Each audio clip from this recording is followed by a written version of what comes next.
Praise lord. ప్రభు అయిన యేసుక్రీస్తు నామంలో మీ అందరికీ వందనాలు చెల్లిస్తున్నాను.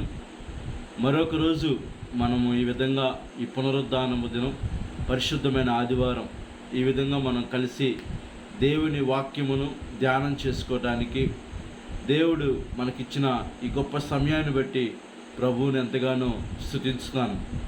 చిన్న వాక్యము ధ్యానం చేసుకుని ఈ పునరుద్ధానపు ఆదివారపు ఆరాధనలో దేవుని వాక్యాన్ని విందాం. ఈరోజు చాలా ప్రాముఖ్యమైన విషయాన్ని దేవుడు ఆత్మ ద్వారా మనతో మాట్లాడబోతున్నాడు. కాబట్టి శ్రద్ధగా కొద్ది నిమిషాలు మీరందరూ ఈ వాక్యాన్ని క్లుప్తంగా ప్రారంభం నుంచి ముగింపు వరకు వినాలని ప్రేమతో మీకు విన్నవించుకుంటున్నాను.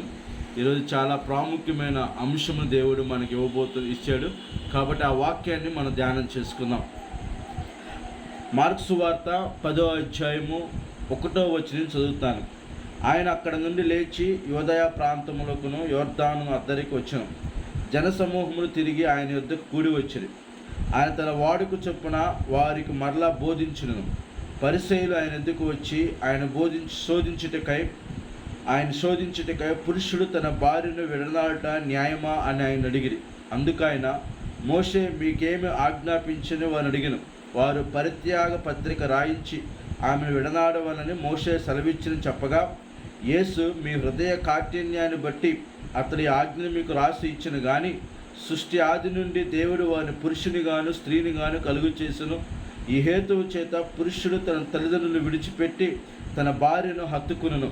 వారిద్దరూ ఏక శరీరమై ఉందురు గనుక వారిక ఇద్దరుగా ఉండగా ఏక శరీరముగా ఉందురు. కాబట్టి దేవుడు జతపరిచిన వారిని మనుషుడు వేరుపరచకూడదని వారితో చెప్పెను. ఈ వాక్య లేఖనాల్లో నుంచి కొన్ని మాటలు మనం ధ్యానం చేసుకున్నాం. ఈరోజు కుటుంబ వ్యవస్థ, ఫ్యామిలీ అనే ఒక అంశం మీద మనం మాట్లాడబోతున్నాం దేవుని వాక్యం ద్వారా. ఒకరోజు యేసుక్రీస్తు ఆయా ప్రాంతాలు వెళ్ళినప్పుడు అనేక మంది జనసమూహములు ఆయన్ని వెంబడించారు. యేసుక్రీస్తును వెంబడిస్తున్నప్పుడు అనేక మందిని యేసు ప్రభు వారిని స్వస్థపరిచి బాగు చేసి వారిని గృహాలకు వెళ్ళినట్టుగా మనకు వాక్యం సెలవిస్తుంది. ఇక్కడ మనం చూసుకున్నట్లయితే పరిసయ్యులు కొంతమంది ఆయన దగ్గరికి వచ్చి ఆయన్ను శోధించారంట. శోధించి ఆయన ఒక ప్రశ్న వేస్తున్నారు. ఏమనంటే, పురుషుడు తన భార్యను విడనాడుట న్యాయమా అని వారిని అడిగిను. పురుషుడు తన భార్యను విడిచిపెట్టుట న్యాయమా అని యేసుక్రీస్తును పరిసయ్యులు ప్రశ్న వేస్తున్నారు. అందుకైన యేసుక్రీస్తు ఏమన్నాడు, మోషే మీకేమి ఆజ్ఞాపించనని వారిని అడిగిను. వారేమన్నారంటే, మోషే మాకు పరిత్యాగ పత్రిక రాయించి ఆమె విడనాడవాలని మోషే సెలవిచ్చని చెప్పగా, అంటే విడాకులు విడిచి వారిని మేము విడిపోవచ్చు, మీరు విడిపోవచ్చు అని చెప్పారన్నమాట.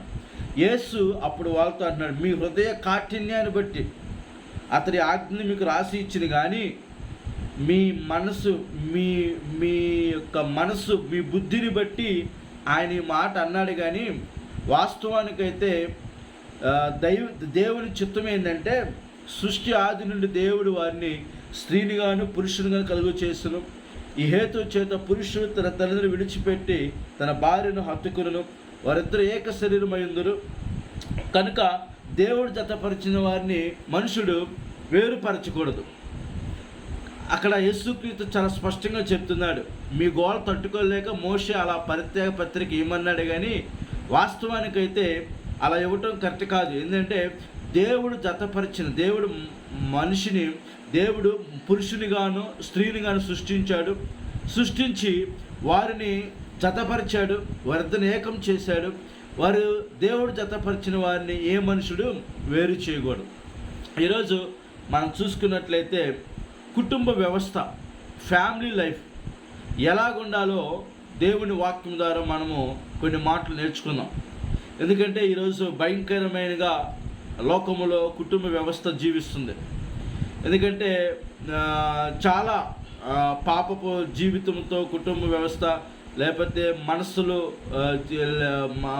మనస్పర్ధలు వచ్చేసి, కలహాలు వచ్చేసి చివరికి విడాకులకు లేకపోతే కోర్టు కేసులకి చాలా భయంకరమైన ఇంకా కొంతమంది అయితే కలిసి ఉన్న పేరే కానీ వాళ్ళు ఆ ప్రేమ, ఐక్యత, సమాధానం ఏమీ లేవు అన్నమాట. కానీ దేవుడు కుటుంబ వ్యవస్థను ఏర్పాటు చేశాడు. ఆ కుటుంబ వ్యవస్థలో దేవుడు జతపరిచిన వారిని ఏ మనుషుడు వేరు చేయకూడదు. అయితే కుటుంబ వ్యవస్థలో కొన్ని నియమాలు ఉన్నాయి. పురుషుడు చేయవలసిన నియమాలేంటి, భార్య చేయవలసిన నియమాలేంటో కొన్ని మాటలు మనం ధ్యానం చేసుకుందాం.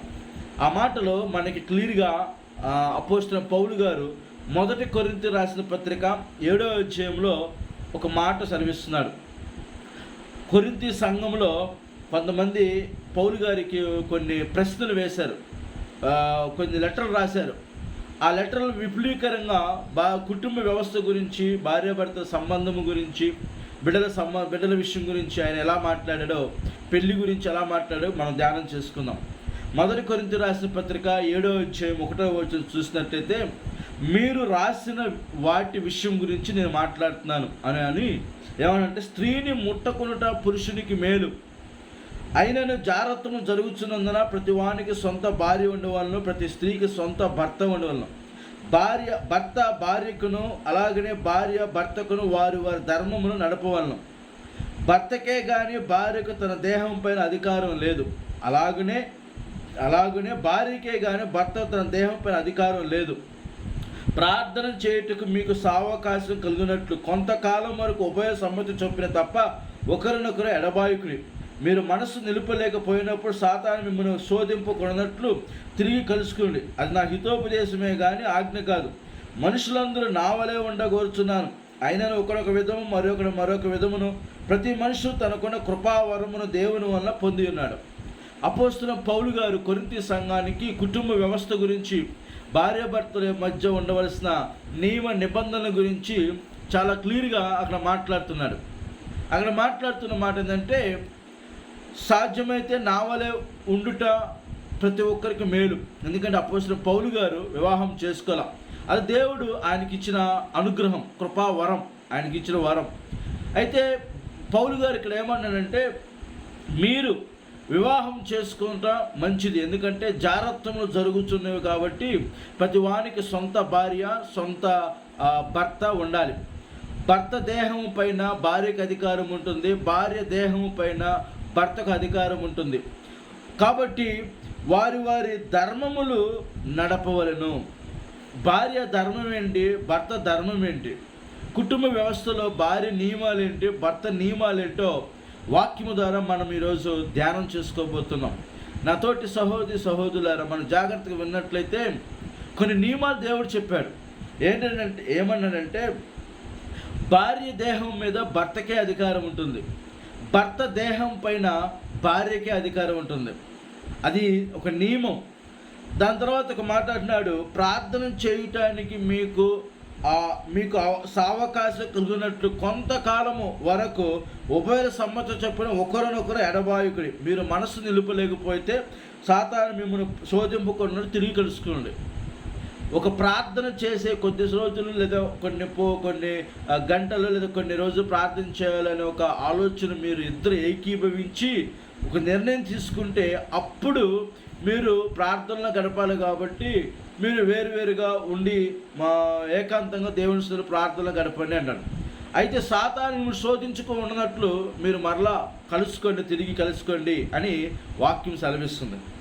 అయితే ఇది పౌలు గారు అంటున్నాడు, ఇది నా ఆజ్ఞే హితోపదేశమే కానీ ఆజ్ఞ కాదు. తర్వాత మనుషులందరూ నా వలె ఉండాలని కోరుచున్నాను అంటున్నాడు. ఈరోజు భార్య ఉండవలసిన నియమం, భర్త ఉండవలసిన నియమం మనము గ్రహించాలి.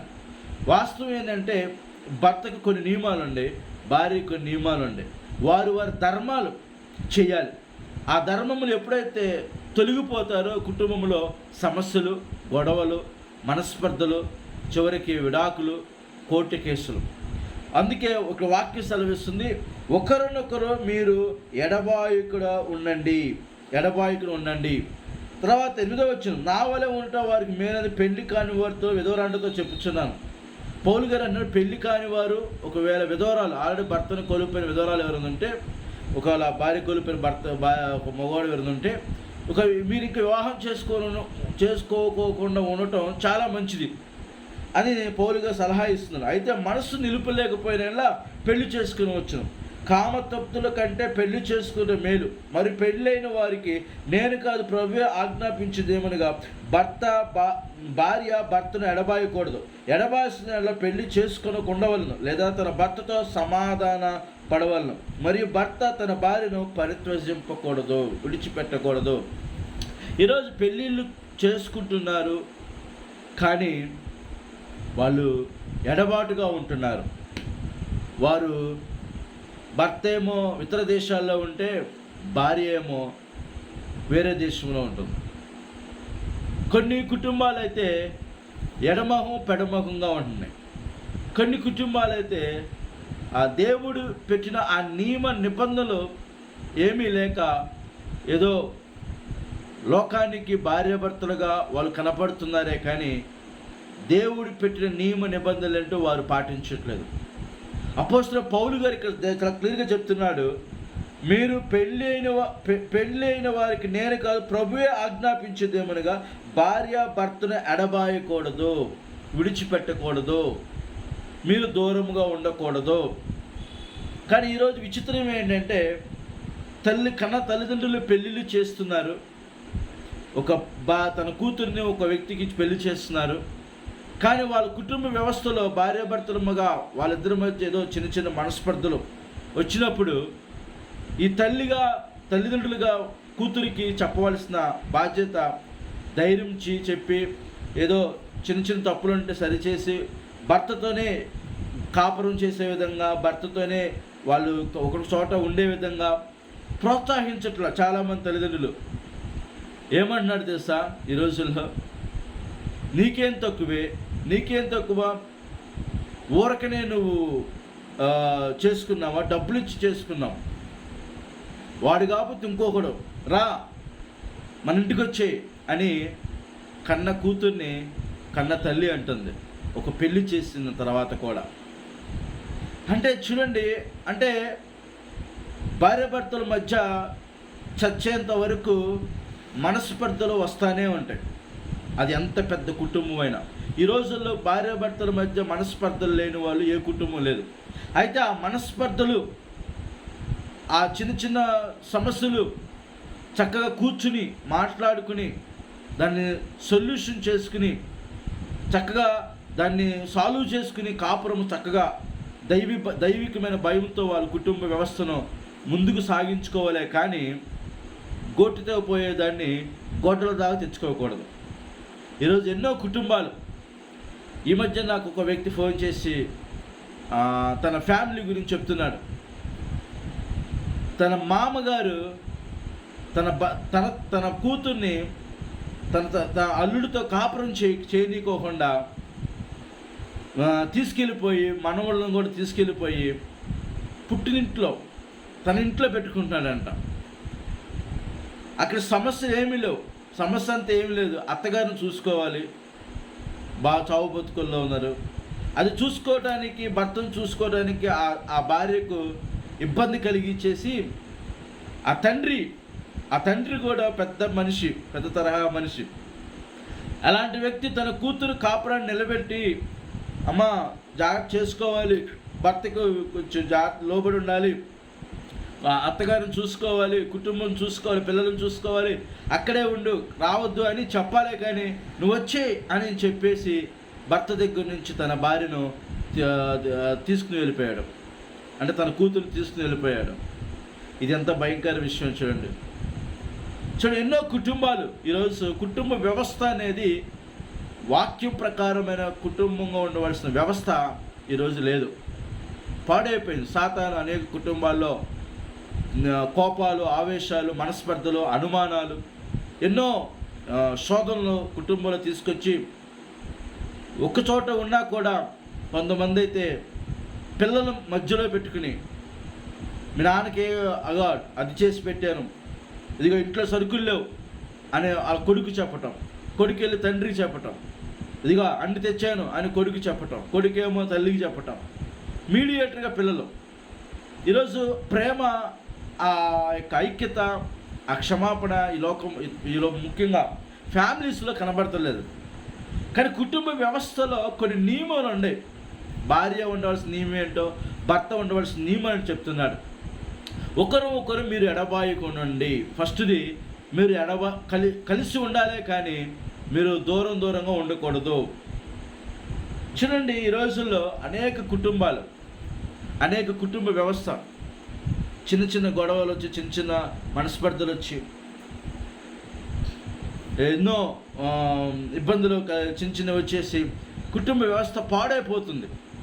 కానీ పౌలు గారికి చెప్పే మాట ఏంటంటే, పెళ్ళి అయినవాడు భార్యను భర్త ఎడబాయకూడదు, అలాగే భార్య భర్తను ఎడబాయకూడదు, భర్త భార్యను ఎడబాయకూడదు. పెళ్ళి అయిన తర్వాత ఏదైనా ఊర్లు వెళ్తే ఓ వారమో లేదా 2 రోజులు 3 రోజులు ఉండాలి. కానీ కొంతమంది ఊర్లు వెళ్తే నెలలలో పుట్టినింట్లో ఉంటారు ఆడవాళ్ళు పెళ్ళైన తర్వాత కూడా.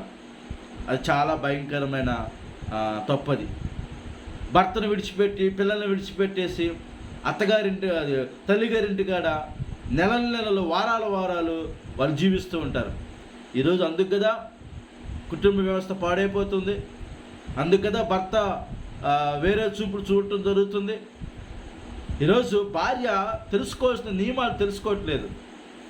కాపురం ఎలా చేసుకోవాలో జ్ఞానం ఉండట్లేదు. అందుకే సామెతలు 14:1 జ్ఞానవంతుడు తన ఇల్లును కట్టుకుంటుంది, మూర్ఖురాలు తన ఇల్లును తన చేతితో తను ఓడబెరుకుంటుంది. భర్తకు లోబడి ఉండాలి. ఎఫెసు రాసిన పత్రిక 5వ అధ్యాయంలో సెలవిస్తున్నాడు. 5:26 స్త్రీలారా ప్రభువుకు వలె మీ సొంత పురుషులకు లోబడి ఉండండి, లోబడి జీవించండి. ఈరోజు ఆ యొక్క లోబడి జీవించే జీవితాలు ఇక్కడ లోకంలో కనబడతలేదు. భార్యలు అలాగ లోబడి జీవించే జీవితాలు కనబడతలేదు. ఏదైనా చిన్న మనస్పర్ధలు వస్తే మా పుట్టింటికి వెళ్ళిపోతాను. ఎందుకు ఇలా జరుగుతుందంటే, ఈ సోషల్ నెట్వర్క్, ఈ సినిమాలు, ఈ సీరియల్స్, ఈ కల్చరల్ ప్రోగ్రామ్స్ అన్నీ చూసేసి కుటుంబ వ్యవస్థ భయంకరంగా పాడైపోతుంది. కానీ కుటుంబ వ్యవస్థలో నియమాలంటే, వివాహమైన తర్వాత భర్తను భార్య ఎడబాయకూడదు, అలాగే భార్య భర్తను ఎడబాయకూడదు, ఒకరినొకరు మీరు ఎడబాయకోకుండా కలిసి ఉండాలి అని అంటున్నాడు. మరొక మాట అంటున్నాడు, పెళ్ళి మీరు ఎడబాయకూడదు, అవసరమైతే సమాధాన పడాలి. తన భర్తతో సమాధాన పడవలను. సమాధాన పడితే ఎన్ని కుటుంబాలు కలిసి ఉంటాయో. ఈరోజు చిన్న సమస్య సమాధాన పడకపోవటం వలన ఈరోజు ఎన్నో కుటుంబాలు కోర్టుల చుట్టూ తిరుగుతున్నారు. కేసులు వేసుకుని విడాకులు కావాలని. కుటుంబ వ్యవస్థ అంతా ఈరోజు పాడైపోయింది. సమాధాన పడని దేవుని వాక్యం సెలవిస్తుంది. కానీ తల్లి ఏమో తన కూతురుతో వాడు కాకపోతే ఇంకొకడే అని, నువ్వు నీకేం తక్కువ అని రెచ్చగొడటం.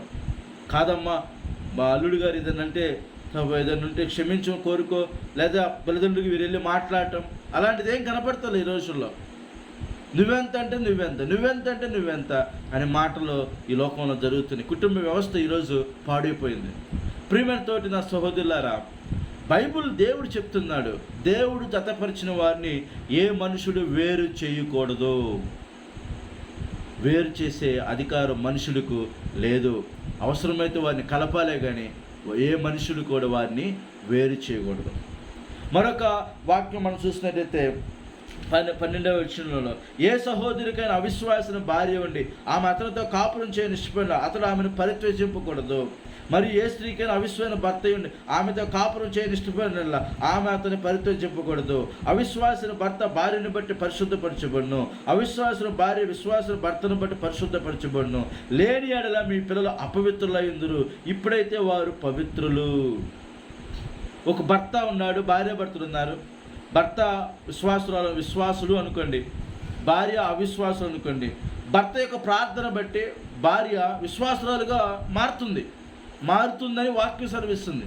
అలాగే భార్య విశ్వాసురాలండి, భర్త అవిశ్వాసుగా ఉంటే భార్య ప్రార్థన బట్టి అతను విశ్వాసులుగా మారుతాడు ఒక వివాహం అయిన తర్వాత. అలా కాకుండా మీరు వారిని ఎడబాయకూడదు అంటున్నాడు. అయితే అవిశ్వాసమైన వాడు ఎడబాసిన ఎడబాయవచ్చు. అటు సందర్భాలు సహోదరునికని నిర్బంధం లేదు. సమాధానంగా ఉంటే దేవుడు మనం పిలిచి ఉన్నాడు. అందుకే వివాహం చేసేటప్పుడు మనం చూడవలసిందంటే ఆ వ్యక్తి దేవుని కలిగిన వాడా, దేవుని యందు భయభక్తి కలిగిన వాడా, అతనికి దేవుని జ్ఞానం, దేవుడు అంటే భయము భక్తితో జీవించే వ్యక్తి, అతని యొక్క ఆత్మీయ స్థితి ఏంటి. ఈరోజు కుటుంబం ఒక వివాహం జరగాలంటే డబ్బు ఎంత ఉంది, ఆస్తి ఎంత ఉంది, నీ కులం ఏంటి, నీ గోత్రం ఏంటి, అదని ఇదని చూస్తున్నారు. కానీ గుణము, వాళ్ళ యొక్క క్యారెక్టర్ ఏంటి, వాడు ఎలాగా, ఆ వ్యక్తి ఎలాగున్నాడు, ఆమె ఎలాగున్నది, ఆమె జీవితం ఎలాగుంది. కానీ ఈరోజు అది చూడలేదు. డబ్బుతో వివాహాలు జరుగుతున్నాయి, కులంతో వివాహాలు జరుగుతున్నాయి, ఆస్తిపాస్తులు ఎన్నుండే దాంతో. ఈరోజు కుటుంబాన్ని కట్టేది ఆస్తిపాస్తులు కాదు, జ్ఞానం. ఆ జ్ఞానం ఎక్కడ వస్తుందంటే దేవుని యందు భయభక్తులు కలిగి ఉండటం. యెహోవా యందు భయభక్తులు కలిగి ఉండట జ్ఞానానికి మూలం అంటున్నాడు. కాబట్టి నాతోటి ప్రియ సహోదరులారా, ఈరోజు కుటుంబ వ్యవస్థలో నియమాలు తెలుసుకోవాలి. భార్య నియమం ఏంటో, భర్త నియమం ఏంటో తెలుసుకోవాలి. అట్లా కాకుండా మా దేవుడు అన్నాడు, దేవుడు మనల్ని సమాధానంగా ఉండుటకు దేవుడు మనం పిలిచి ఉన్నాడు. వివాహమైన తర్వాత మీరు సమాధాన పడాలి, ఒకరినొకరు క్షమించుకోవాలి, ఒకరినొకరు ప్రేమించుకోవాలి, ఒకరిని అర్థం చేసుకోవాలి, సమాధాన పడాలి. చిన్న పొరపాట్లు ఉంటాయి, చిన్న మాటలు ఉంటాయి, చిన్న మనస్పర్ధలు ఉంటాయి. కానీ కుటుంబ వ్యవస్థలో ముఖ్యమైన విషయం ఏంటంటే సమాధాన పడటం. ఆ సమాధానం ఎప్పుడులో పడాలి సార్? సూర్యుడు అస్తమించే లోపే. అలా కాకుండా వారాలు నెలలు ఉంటే కుటుంబ వ్యవస్థలో ఎన్నో మనస్పర్ధలు, అనుమానాలు, ఎన్నో రకమైన ఇబ్బందులు కలుగుతూ ఉంటాయి.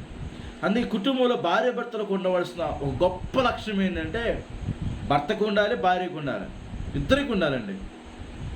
సమాధాన పడిపోవాలి ఇద్దరు, ఒకరినొకరు క్షమించుకోవాలి. ఒకరినొకరు క్షమించుకుని ఆ మనస్సు వాళ్ళు కలిగి ఉంటేనే కుటుంబ వ్యవస్థ ఈరోజు ముందుకెళ్తూ ఉంటుంది. నువ్వెంత అంటే నువ్వెంత అని ఆవేశాలు పడిపోయి, కోపాలు పడిపోయి, అది గొడ్డుదా తెచ్చుకుంటే కుటుంబ వ్యవస్థ ఈరోజు నాశనం అయిపోతుంది. అందుకే ప్రియమైన దేవుని బిడ్డరా, దేవుని వాక్యం సెలవిస్తుంది, దేవుడు మన సమాధానం పిలిచి ఉన్నాడు. అందుకే వివాహం అయ్యే ముందే నువ్వు ప్రార్థనా పడువైతే, నువ్వు దైవిక క్రీస్తుని ఎరిగిన వాడవైతే, రక్షణ పొందిన వ్యక్తి అయితే, నువ్వు చూడవలసింది ఏంటంటే అతనిలో ఆ వ్యక్తి కూడా ప్రార్థనకి వెళ్ళేవాడా, భక్తి కలిగిన వాడా, దైవ భయం కలిగిన వాడా, దేవుని జ్ఞానం కలిగిన వాడా అని మనం చూడాలి. కానీ మిగతా విషయాలు కాదు. ఆస్తిపాస్తులు కాదు కుటుంబాన్ని నిలబెట్టేది. దైవిక భయం, దేవుని భయం ఉంటే, భార్య భర్తల మధ్య దైవిక భయం ఉంటే ఆ కుటుంబ వ్యవస్థ చాలా అన్యోన్యంగా కలిసిమెలిసి ఉంటారు. ఏదైనా మనస్పర్ధలు వచ్చినా సరి చేసుకునే మనస్తత్వాలు వాళ్ళకు ఉంటాయి. అందుకే ప్రియమైన నియమాలు తెలియాలి. ఈరోజు భార్యకి ఏంటో, భార్య నియమం ఏంటో తెలియట్లేదు, భర్త నియమం ఏంటో తెలియట్లేదు. ఆ రోజు అబ్రహామును షారా ఏమంది సార్, యజమానురా అని పిలిచిండంట. ఈరోజు యారా పోరా అని మాట్లాడుతున్నారు. అవసరమైతే నువ్వెంత అని మాట్లాడుతున్నారు. స్త్రీ లోబడి ఉండటం అనేది ఒక గొప్ప లక్షణం. ఆనాడు ఇస్సాకు పొలంలో వాక్యం ధ్యానం చేస్తున్నప్పుడు రెబ్కా వస్తుంది ఇస్సాకు దగ్గరికి. అక్కడ ఎలియాజర్తో అంటుంది, అతను ఎవరంటే అతనే నీకు వివాహం చేసుకోపోయే వ్యక్తినంగానే ఒంటి మీద దిగి త్వరగా దిగి ముసుగు వేసుకుందంట. అంటే చూడు ఎంత ముసుగు వేసుకున్నామంటే, నా శిరస్సు భర్త. ఓ స్త్రీకి శిరస్సు భర్త. కాబట్టి ఆ శిరస్సును గౌరవించాలి, లోబడాలి. ఈరోజు లోబడే స్త్రీలు చాలా తక్కువ మంది ఉన్నారు. అందుకే గుణవతైన భార్య దొరుకుట అరుదు, అట్టిది ముత్యము కన్నా అమూల్యమైనది అంటున్నాడు. కాబట్టి ఈరోజు వివాహాలైన కుటుంబాల గురించి దేవుని వాక్యం సెలవిస్తుంది. ఓ సహోదరి, నీ నియమం ఏంటి? ఓ సహోదరుడా, నీ నియమాలేంటి తెలుసుకుని కుటుంబ వ్యవస్థను దైవ జ్ఞానంతో చక్కబెట్టుకునే కృపను దేవుని అడుగు. అంతేగాని గోటుతో పోయిన గొడ్డదా తెచ్చుకుని ఆవేశాలు పోయి, కోపాలు పోయి, మనస్పర్ధలు పోయి, కొట్లాట్లు పోయి, గుట్టు చప్పుడు ఉన్న కాపురాన్ని రోడ్డు మీదకి ఈడ్చుకుని అనేక రకాలమైన పరిస్థితులకు ఈరోజు కుటుంబ వ్యవస్థ ఉంది. కానీ పౌలు గారు అంటున్నాడు, నీవు ఎడబాయకూడదు అని అంటున్నాడు. తర్వాత అంటున్నాడు 26వ వచనంలో, 7వ అధ్యాయం 1 కొరింథీ 7వ అధ్యాయం 26, కాబట్టి ఇప్పటి ఇబ్బందిని బట్టి పురుషులతో అనున్న స్థితిలో ఉంటావు మేలని తలంచున్నాను. భార్యకు బద్ధుడివై ఉంటవా విడుదల కోరవద్దు, భార్య లేక విడిగా ఉంటవా వివాహం కోరవద్దు. అయినను నువ్వు పెళ్లి చేసుకునే పాపము లేదు, కన్యక పెళ్లి చేసుకుని ఆమెకు పాపము లేదు. అయితే అట్టి వారికి శరీర సంబంధమైన శ్రమలు కలుగును, అవి మీకు కలగకుండామని కోరుచున్నాను. వివాహం చేసుకున్న కొన్ని శారీరక సంబంధమైన శ్రమలు కలుగుతాయని అపోస్తలుడైన పౌలు గారు చెప్తున్నాడు. అవును, కుటుంబ వ్యవస్థలో సముద్రాన్నైనా ఈదొచ్చు కానీ సంసారాన్ని ఈదలేమంట సామెత. నిజమే, కానీ వాస్తవం ఏంటంటే దైవిక భయము, దేవుని జ్ఞానం ఉన్నప్పుడే ఆ కుటుంబ వ్యవస్థ ముందుకు వెళ్తూ ఉంటుంది. లేకపోతే సంసారం సాగించాలంటే చాలా కష్టం. అందుకే భార్యకు భర్తకు దైవ జ్ఞానం కావాలి, దైవ జ్ఞానం కావాలి. అందుకే పౌలు గారు, మీరు వివాహం చేసుకున్న తర్వాత మీకు శారీరక సంబంధం కొన్ని శ్రమలు వస్తాయి. పెళ్ళి చేసుకున్న వారికైనా కొన్ని వచ్చే శోధనలు ఉండే, చేసుకోకపోతే వచ్చే శోధనలు కొన్ని ఉండే. అందుకే పౌలు గారు అంటున్నాడు, ఓ స్త్రీ, ఓ పురుషుడా, మీరు ఒకరినొకరు మీరు ఎడబాయకోకుండా ఉండి, మీరు ఒకరినొకరు కలుసుకుంటూ, ఒకరినొకరు ప్రేమించుకుంటూ, ఒకరినొకరు క్షమించుకుంటూ, ఒకరినొకరు సమాధాన పడుతూ మీరు కలిసిమెలిసి ఉండాలని అపోస్తలుడైన పౌలు గారు, అంతకంటే ముఖ్యంగా నజరేయుడైన యేసుక్రీస్తు వాక్యం ద్వారా సెలవిస్తున్నాడు.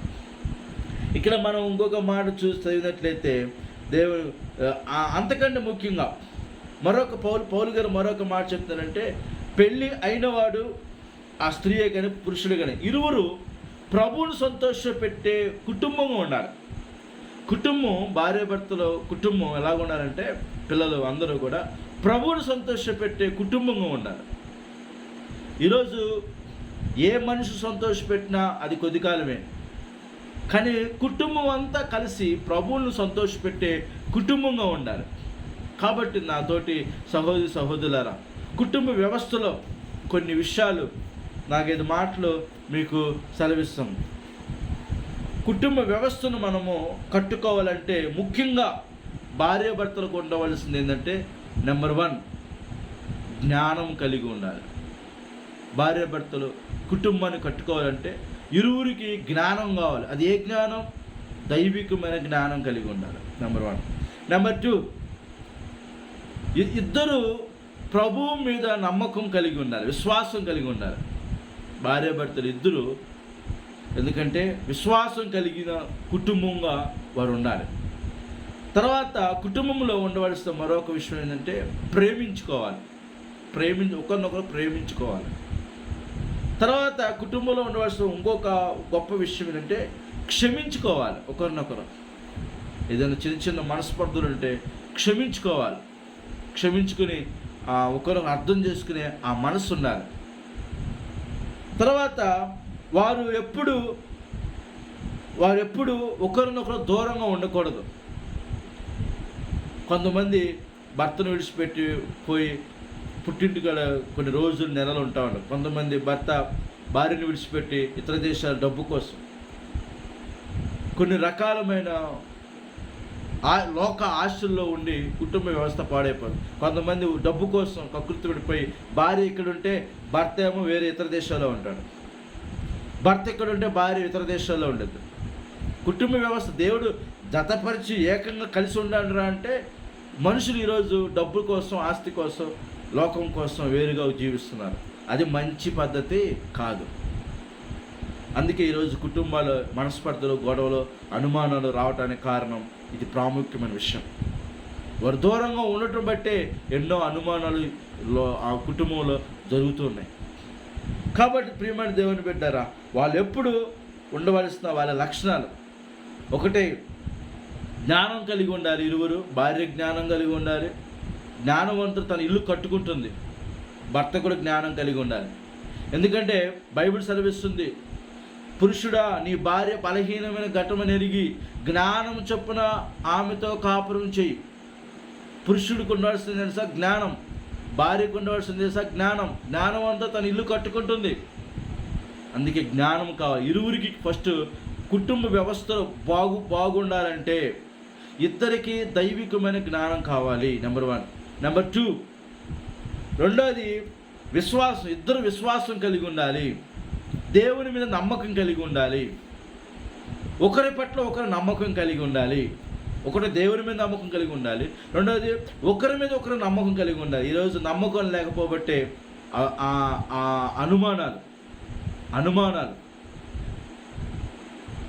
అనుమానాలు ఈరోజు ఈ ఫోన్లతో వచ్చినప్పుడు ఎన్నో అనుమానాలు మనుషులకు కుటుంబ వ్యవస్థ పాడు చేస్తుంది.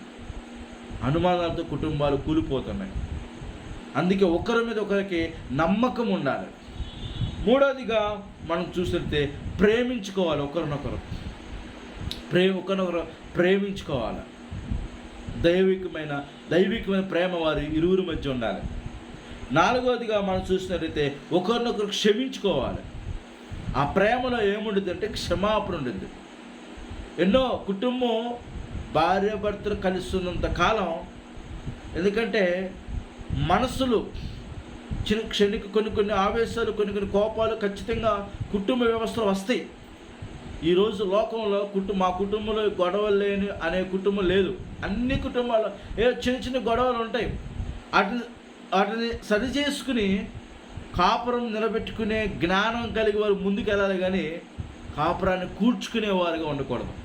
అందుకే ఒకరినొకరు క్షమించుకోవాలి. తెలుసో తెలియక ఏదో ఆవేశంలో మాట్లాడాను, క్షమించు. తెలుసో తెలియక ఏదో ఆవేశంతో పొరపాటు చేసుకున్నాను, క్షమించు. ఆ భర్త కూడా భార్య కూడా ఒకరినొకరు క్షమించుకునే ఆ మనస్సు ఉండాలి కుటుంబ వ్యవస్థలో. లాస్ట్గా మనుషులు ఒకరినొకరు ఎడబాయకూడదు. ఈ 5 కుటుంబ వ్యవస్థలో ఉండాలి. మళ్ళీ ఒక విషయాలు చెప్తున్నాను. స్త్రీకి ఉండవలసిన కొన్ని నియమ ధర్మములు ఏంటో చూద్దాం. బైబిల్లో ఉండేది. ఒకటి, లోబడి ఉండాలి. ఎఫెసీయుల రాసిన పత్రిక 5:26. తర్వాత ఎఫెసీయుల రాసిన పత్రిక 5వ చివరిలో ఉండేది, భార్య భర్త యందు భయం కలిగి ఉండాలి అన్నాడు. మూడవదిగా చూస్తున్నట్టు స్త్రీ దేవుడు ఎందుకు కలుగు చేశారంటే ఆమె సహాయకురాలంట భర్తకి. నరుడు ఒంటరిగా ఉండడం మంచిది కాదు, వానికి సాటి అయిన సహాయకును చేయుదులు అనుకుని దేవుడు ఆదాముకు ఒక సహాయకులను చేశాడు. అంటే భార్య ఎవరో భర్తకి సహాయకురాలుగా ఉండాలి, కానీ వేరే విధంగా ఉండడానికి వీల్లేదు. ఎప్పుడు సహాయకురాలుగా ఉండాలి. అందుకే ఇద్దరు ఒకటే, ఆ ముగ్గురు సహాయం చేసుకున్నారు. అందుకే సామెతలు 31:10 నుంచి చూస్తున్నట్లయితే ఆమె పెనిమిటి యందు ఆమె నమ్మకం ఉంచుంది. అతనికి ఏది కూడా లోటు లేకోకుండా ఉదయమున లేచి అన్ని పని వాళ్ళకి ఇంట్లో సమకూర్పు చెరిగించి చక్కగా జ్ఞానంతో నడుచుకుంటుందంట. అందుకే ఆ గుణవతైన భార్య దొరుకుట అరుదు అని ఉంది. అందుకే యెహోవా యందు భయభక్తులు కలిగిన స్త్రీ కొనియాడబడునని ఉంది. కాబట్టి నా తోటి సహోదరులారా, బైబిల్లో స్త్రీకి ఉండవలసిన సహాయకులుగా ఉండాలి. ఎప్పుడు కుటుంబాన్ని కుటుంబ వ్యవస్థలో భర్తకు ఒక సహాయకులుగా, చేదోడు వాదోడుగా ప్రోత్సహించే స్త్రీగా ఉండాలి. ఒక వ్యక్తి ఇలాగ అన్నాడు, నా భార్య నాకు సహకరిస్తే నేను చాలా పనులు చేసేవాడిని, చాలా వ్యాపారంలో ముందుకెళ్ళేవాడిని, ఉద్యోగంలో ముందుకెళ్ళేవాడిని. ఆమె నుంచి నా సపోర్ట్ లేకపోబట్టి నేను ఈ స్థితిలో ఉన్నానని ఒక సహోదరు ఇలా మాట్లాడుతున్నాను. నిజమే, భార్య అంట భర్తకి సహాయకురాలుగా ఉంటే భర్త ర్యాకెట్లాగా వెళ్ళిపోతాడంట. అందుకే సహాయకురాలుగా ఉండాలంట భార్య. తర్వాత జ్ఞానవంతురాలుగా ఉండాలని చెప్పుకున్నాం మనం ఇందాక, సామెతలు 14:1. తర్వాత 18 మేలుకరంగా ఉండాలి. స్త్రీ మేలుకరంగా ఉండాలి. ఈరోజు మేలుకరంగా ఉండట్ల స్త్రీలు భార్యలు మేకోయి కూర్చుంటున్నారు, మేకులాగా ఉంటున్నారంట. కాబట్టి నా తోటి సహోదరి, నీ భర్తకు మేలుకరంగా ఉండాలని దేవుని వాక్యం సెలవిస్తుంది. తర్వాత సుబుద్ధి గల భార్య అంట, యెహోవా యొక్క దానం. సుబుద్ధి గల భార్య, మంచి బుద్ధి కలిగిన భార్య. అబీగయలు. నాబాలు మొరటోడు, మోటోడు, దావీదు చంపడానికి వస్తున్నాడు. అంత ముందర దావీదు సైన్యం మీద ఈ నాబాలు ఇష్టానుసారంగా మాట్లాడాడు. తెలిసిన తర్వాత దావీదు సరే వాడిని లేపేద్దామని వస్తూ ఉంటే అబీగయలు తెలిసింది. అబీగయలు రథమేకి కొంత కానుకను తీసుకుని పళ్ళు పలహారాలు తీసుకుని ఎదురుకెళ్ళి దావీదు కాళ్ళ దగ్గర సాష్టాంగం పడిపోయి, అయ్యా నా భర్తను క్షమించు, నా భర్త మొరటోడు, మోటోడు, క్షమించు, నా భర్త తరపు నేను నిన్ను క్షమాపణ కోరుకుంటున్నానని ఆమె జ్ఞానము కలిగి తన భర్తను కాపాడుకోగలిగింది. కాబట్టి ప్రియమైన ఎంతోమంది స్త్రీలు బైబిల్లో జ్ఞానం కలిగిన స్త్రీలుగా బైబిల్లో కొంతమంది ఉన్నారు. ఈరోజు నువ్వు జ్ఞానం కలిగి ఉన్నట్లయితే మంచి కుటుంబంగా నువ్వు ఇల్లుని చక్కబెట్టుకోగలుగుతావు. గయ్యాలిగా ఉండకూడదు. ఈరోజు చాలామంది ఆడవాళ్ళు ఎలా ఉన్నారంటే ఒక గయ్యాలిగా ఉన్నారు. అందుకే చాలామంది మగవాళ్ళు ఈ గయ్యాలతో బాధపడడానికి ఎందుకులే అని చాలామంది ఒంటరిగా జీవితాన్ని జీవిస్తున్నారు. గయ్యాలి. కాబట్టి స్త్రీలారా, ఫస్ట్ లోబడి ఉంటాం, భయం కలిగి ఉంటాం, సహాయకురాలుగా ఉంటాం, జ్ఞానవంతురాలుగా ఉంటాం, మేలుకరంగా ఉంటాం, సుబుద్ధిగా ఉంటాం. గయ్యాలిగా ఉండటానికి అది ఉండటం మంచిది కాదు. మన జీవితాలను మార్చుకోవాలి. పురుషుడు ఎలాగ ఉండాలి తెలుసా? ప్రేమించాలి. తన శరీరం అనేది తను ఎలా ప్రేమించుకుంటున్నాడో కుటుంబాన్ని, భార్యను కూడా ప్రేమించాలంట. ఈరోజు చాలామంది అతనికి కావాల్సిన అన్నీ చూసుకుంటారు. పురుషుడికి కావాల్సిన, భర్తకు కావాల్సిన అన్నీ చూసుకుంటారు. తన బట్టలు, ఇస్త్రీ బట్టలు నలక్కోకుండా చక్కగా చూసుకుంటారు. కానీ ఇంట్లో భార్యను పట్టించుకోడు, పిల్లల్ని పట్టించుకోడు. వాడి ఇష్టానుసారం విదేశాలు మొత్తం తిరిగి వస్తాడు. కుటుంబాన్ని విడిచిపెట్టి ఊర్లు తిరిగేసి వస్తారు. కొంతమంది నెలల్లో తిరిగేసి వస్తారు. ఇంట్లో ఏముందో ఏది లేదో అవేం పట్టించుకోరు. వాళ్ళ సుఖం ఉంటే చాలు. చాలామంది సహోదరులు కొన్ని ప్రార్థన అంశాలు నాకు చెప్పి ఎంతోమంది బాధపడ్డారు. పట్టించుకోడండి, ఇంట్లో ఏముందో లేదు చూడండి. ఎన్నో కుటుంబాలు భర్తగా ఉండవలసిన నియమం ఏంటంటే ప్రేమించాలి. నిన్ను నువ్వు ఎలా ప్రేమించుకుంటున్నావో, నిన్ను నువ్వు ఎలా సంరక్షించుకుంటున్నావో అలాగే భార్యని కూడా ఏం చేయాలంటే ప్రేమించాలని. తనతో ఎలా తనకి ఏది తక్కువ కాకుండా ఎలాగైతే ప్రేమించుకుంటున్నాడు, తన భార్యను ప్రేమించాలంటున్నాడు. తర్వాత ఏమన్నాడు తెలుసా? పోషించేవాడిగా ఉండాలి. ఈరోజు చాలామంది భర్తలు పోషించేవాడిగా ఉండట్లా. పోషించేవారిగా ఉండకోకుండా వాళ్ళ ఇష్టానుసారంగా జీవిస్తున్నారు. రూపాయి ఇంటికి తేకోకుండా వాళ్ళు తినటం, వాళ్ళు త్రాగటం, వాళ్ళ ఇష్టానుసారంగా జీవిస్తున్నారు. కొంతమంది అయితే ఆ డబ్బుతో రకరకాల వ్యసనాలకు అలవాటు అయిపోతున్నారు. పాపం, వ్యభిచారంతోనూ, వేరే స్త్రీ సాంగత్యంతోనూ, వేరే అలవాట్లతో అనేక ఇంట్లో సరుకులు ఏమీ లేక చూడుకోకుండా ఎన్నో భర్తలు పోషించే భర్త ఉండాలి. ఈరోజు పోషించే భర్త లేకపోవడం వల్ల ఎన్నో కుటుంబాలు భయంకరమైన దరిద్రతో, ఆర్థిక ఇబ్బందులతో, సమస్యతో కొట్టుమిట్టాడుతుంది. భర్త నియమం ఏంటంటే ప్రేమించేవాడిగా ఉండాలి, పోషించేవాడిగా ఉండాలి, భార్య యందు సంతోషించేవాడిగా ఉండాలి. సామెతలు 5:15 నుంచి ఉంది ఇక్కడ. నీ భార్య యందు నువ్వు సంతోషంగా ఉండాలి, సంతోషపడాలి అని వాక్య సెలవిస్తుంది. ఆ తర్వాత జ్ఞానం చొప్పున నువ్వు కాపురం చేయాలి అంటున్నారు. కాబట్టి ప్రియమైన దేవుని వీడు ఈరోజు కుటుంబ వ్యవస్థ చాలా ముఖ్యమైనది. ఈ కుటుంబ వ్యవస్థను ప్రతి ఒక్కరు కట్టుకోవడానికి ముఖ్యంగా కావాల్సింది ఇరువురికి జ్ఞానం. ఆ తర్వాత భార్యాభర్తలు మంచిగా ఉంటేనే పిల్లలు బాగుంటారు. ఈరోజు చూడండి, ఎఫెసు రాసిన పత్రిక 5వ అధ్యాయం 6వ అధ్యాయం చూసి, పిల్లలారా ప్రభువునందు మీ తల్లిదండ్రులకు విధేయులై ఉండండి. పిల్లలతో మాట్లాడుతున్న వాక్యం ఇది. ఈరోజు పిల్లలు, తల్లిదండ్రులు ఎప్పుడైతే భయభక్తులు ఉండరో పిల్లలు కూడా భయభక్తులు ఉండరు. అందుకే పిల్లలతో అంటున్నాడు, మీ చాలామంది తల్లిదండ్రులను పిల్లలు పట్టించుకోరు, పిల్లలు తల్లిదండ్రులు పట్టించుకోరు. పిల్లలారా మీ తల్లిదండ్రులకు విధేయులై ఉండండి, లోబడండి. నీకు మేలుకున్నట్టు నీ తండ్రిని నీ తల్లిని సన్మానించము, అప్పుడు నువ్వు భూమి మీద దీర్ఘాయుష్మంతులవుతావు. పిల్లలంట తల్లిదండ్రులను గౌరవించి వాళ్ళు లోబడి జీవిస్తేనంట వాళ్ళకి మేలు కలుగుతుంది. వాళ్ళని గౌరవిస్తేనంట వారు దీర్ఘాయుష్మంతులు అవుతారంట పిల్లలు. ఈరోజు అనేక మంది పిల్లలు తల్లిదండ్రులను సన్మానించడం కాదు కానీ ఏడిపించేవారుగా ఉన్నారు, అవసరమైతే ప్రాణాలు తీసేవారుగా ఉన్నారు. తల్లిదండ్రులు కొంతమంది అయితే ఆ తల్లిదండ్రులు చూడక అనాథాశ్రయంలో పెట్టేస్తున్నారు. కొంతమంది తల్లిదండ్రులు పట్టించుకోకపోవటం వల్లే తల్లిదండ్రులు ఎంతో మంది సమస్యలతో వాళ్ళు జీవిస్తున్నారు.